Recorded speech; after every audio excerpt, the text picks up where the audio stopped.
কেন বল চিঠি লিখিস? হ্যাঁ ভাই। আচ্ছা আমাদের কাছে কি চিঠি লিখবি? লিখবো না মানে?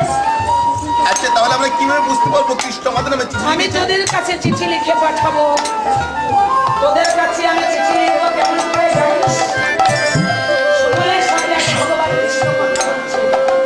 আর সুবলকে দিয়ে কি শিক্ষা দিচ্ছেন আমার গোবিন্দ? বলছে আমার প্রথম চিঠি, এই পৃথিবীতে এসে আমাকে ভুলে তোরা পরকে নিয়ে বেঁচে আছিস, কিন্তু এরা তো দুদিনের জন্য, আর আমি তো জন্ম জন্মান্তরে। আমাকে ভুলে তোরা পর নিয়ে বসে আছিস। আমার প্রথম চিঠি এই জীবের কাছে আমি লিখে পাঠাই। যখন এই কালো চুলগুলো একটা একটা করে সাদা হয়ে যায়, এই কালোকে এসে যেদিন সাদা হতে থাকে সেদিন তোরা সকলেই চিন্তা করবি প্রাণ কানাই আমাদের কাছে চিঠি লিখে পাঠিয়েছে। যদি পারিস আমার প্রথমে চিঠি পেয়ে তোরা আমার কাছে উত্তর দিস। ভুলে থাকি তাতেও যদি তোরা ভুলে থাকিস তাহলে আমার দ্বিতীয় চিঠি, এই যে সুন্দর দাঁতগুলো যেদিন একটা একটা করে ঝরে ঝরে পড়ে যাবে সেদিন তোরা ভাববি প্রাণ কানাই আমাদের কাছে চিঠি লিখে পাঠিয়েছে। আমার দ্বিতীয় চিঠি পেয়ে উত্তর যদি না দিতে পারিস আমার দ্বিতীয় চিঠি যেদিন এই চোখের আলো নিভে যাবে, শত চেষ্টা করে ওই সেদিন পথে চলতে পারবে না। এই চোখের আলো নিভে যাবার আগে যাকে এই নয়ন দুটো দিয়ে একবার আমাকে দর্শন করতে চাস, আমার কথা যদি ভাবিস, আমার চিন্তা যদি করিস, তাহলে আমি তোদের কাছে আর চিঠি লিখবো না। তাতেও যদি তোদের চিঠি আমি না পাই, আমার চতুর্থ চিঠি যেদিন এই চরণ দুখানা থেমে যাবে, শত চেষ্টা করিবার পথ চলতে পারবে না। চিন্তা করবে চরণ যখন থেমে গেছে লাঠি দিয়ে পথ চলবে, সেদিন ওই লাঠির চিন্তা না করে, ওই লাঠির ভাবনা না ভেবে গোবিন্দ চিন্তা করিস। গোবিন্দ চিন্তা যদি করিস তাহলে এই হাতে লাঠি ধরতে হবে না। লাঠি ধরবার আগেই আমি আমার ঠিকানায় নিয়ে যাব। আর তাদের যদি না হয় আমার পঞ্চম চিঠি যেদিন বিছানায় শুয়ে যাবে, শ্বাস প্রশ্বাস বন্ধ হয়ে আসবে, ছেলের সায় গলা চেপে ধরবে, যমদূত শিয়রে এসে বসে থাকবে, সেদিন শত চেষ্টা করে আমার কাছে যেতে পারবে না ভাই। তাই ওই জম আসবার আগে আমি যেন তোর পাশে এসে দাঁড়াতে পারি। ওই সুবল, এই জীবের কাছে আমি এতগুলো করে চিঠি লিখি, ওরা কেন আমার চিঠি উত্তর দেয় না? তোরাও কি তাই করবি? না, আমি সব রাখাল করে দিলে আমরা চিঠি লিখে পাঠাবি। কে কেমন আছে এই বৃন্দাবনের কুশল লিখে আমার কাছে পৌঁছে দিস। একখানা চিঠি লিখি তোমার কাছে বন্ধু ব্যথার কাজলে, আশা করি পরর বন্ধু তুমি আছো কুশলে। একখান চিঠি তোমার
বসে পারো যদি দেখে যে বন্ধু দিবসের শেষে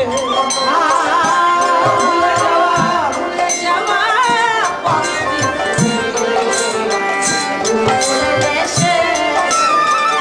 আরো যদি দেখে যে জীবনে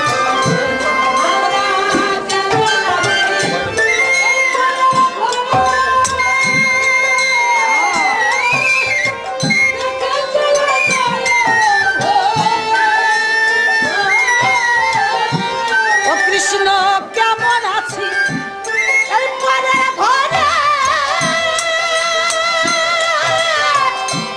কৃষ্ণ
তুমি দেখে গেলে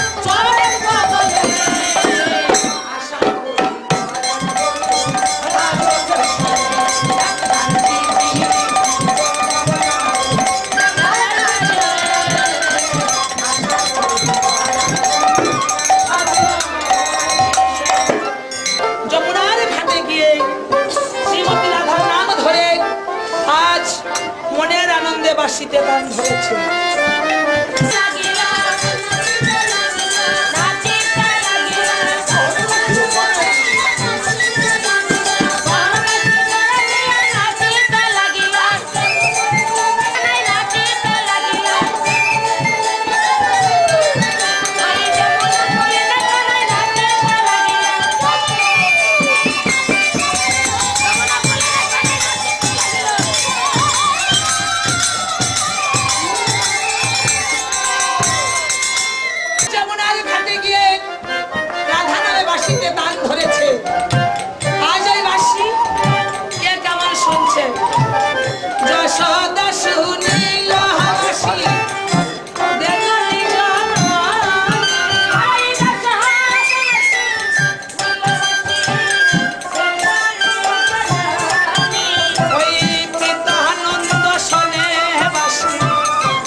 শ্রীমতী রাধারানী যমুনার দিকে কান পেতে বসে যখন শ্রীমতী রাধারানী আমার যমুনার দিকে কান পেতে বসে আছে সখীগণ আমার শ্রীমতীর ওইভাবে দেখতে পেয়ে ডাক দিয়ে বলছি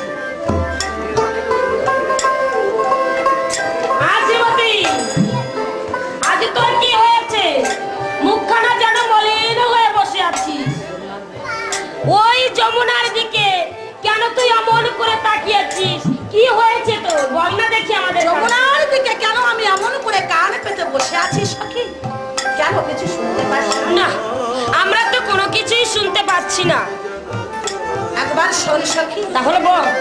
সখী রে ওই শোনে যমুনা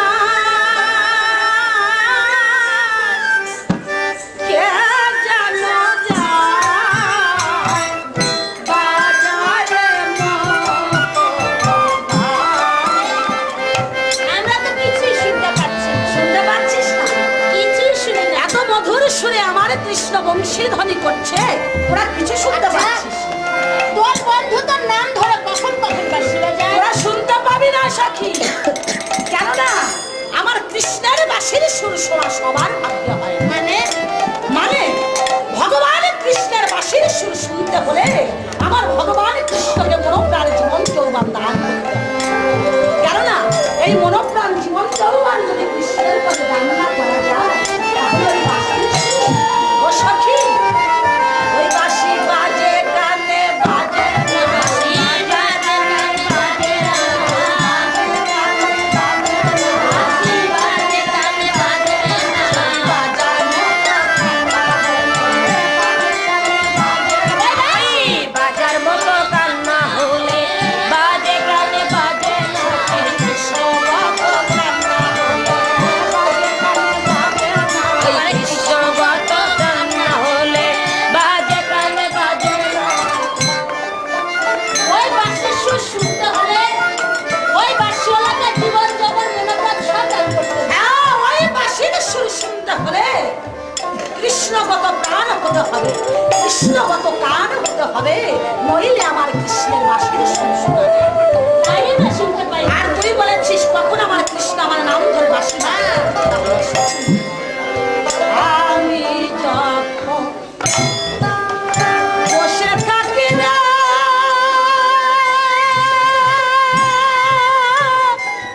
ও সখী,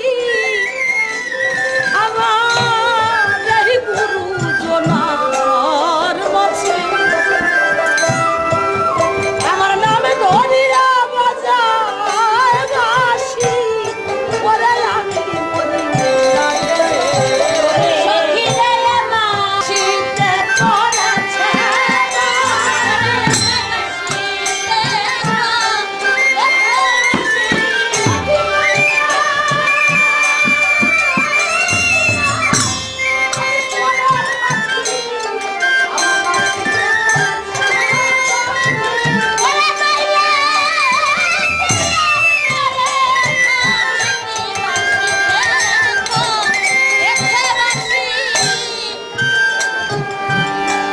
মানে বাঁশিতে পড়েছে না, হ্যাঁ, সে আবার কেমন? বুঝতে পারিস না? কৃষ্ণ পূজা করবার জন্য যদি ওই বন থেকে ফুল চয়ন করে আনি, আর সেই ফুলগুলো যদি আমার কৃষ্ণ পূজায় না লাগে, তাহলে ওই ফুলগুলো বাসি হয়ে পড়ে থাকলো না। তদনুরূপ আমি আমার কৃষ্ণকে ভালোবেসে বাঁশির মতো করে আছি, কেননা যে ভগবান কৃষ্ণকে ভালোবেসেছে,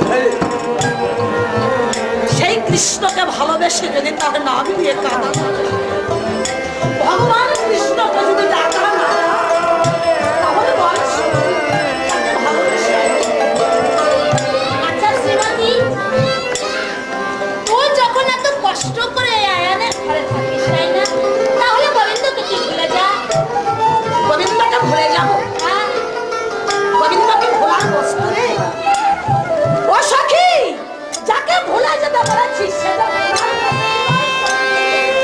কেননা আমার ভগবান কৃষ্ণকে পাওয়ার জন্য যুগ যুগ ধরে তপস্যা করছে, আমার ভগবানের চরণ পাওয়ার জন্য জনম জনম কেটে যাচ্ছে, তবু ভগবান চরণ পাওয়া যায় না।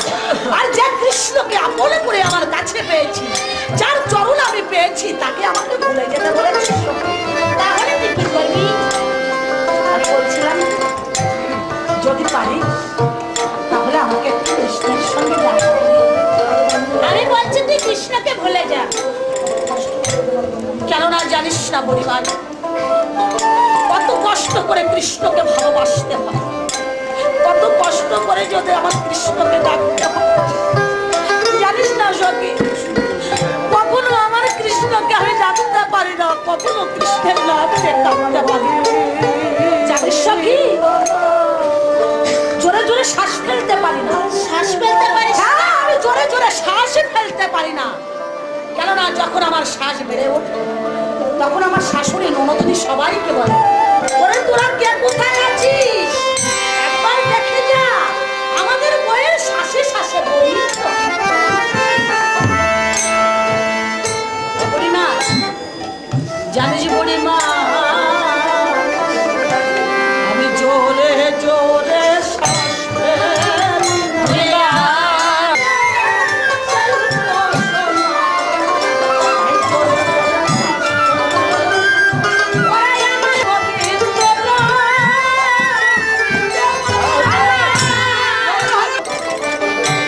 আমি আমার গোবিন্দকে ভালোবাসি বলে আমাকে সবাই বলে কলঙ্কিনী। এই বৃন্দাবনের সবাই আমাকে কলঙ্কিনী বলে। কি করে জানিস? আমি আমার কৃষ্ণকে ভালোবাসি বলে বুড়িমা আমার এই বাসে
হবি তোর মাইয়ে হাতি হবে তোর বেটা হাতি হবে তোর সব মাইয়েও হাতি পান দেয় শান দেয় আর মূর্খ আগে কথা কি মনে করবে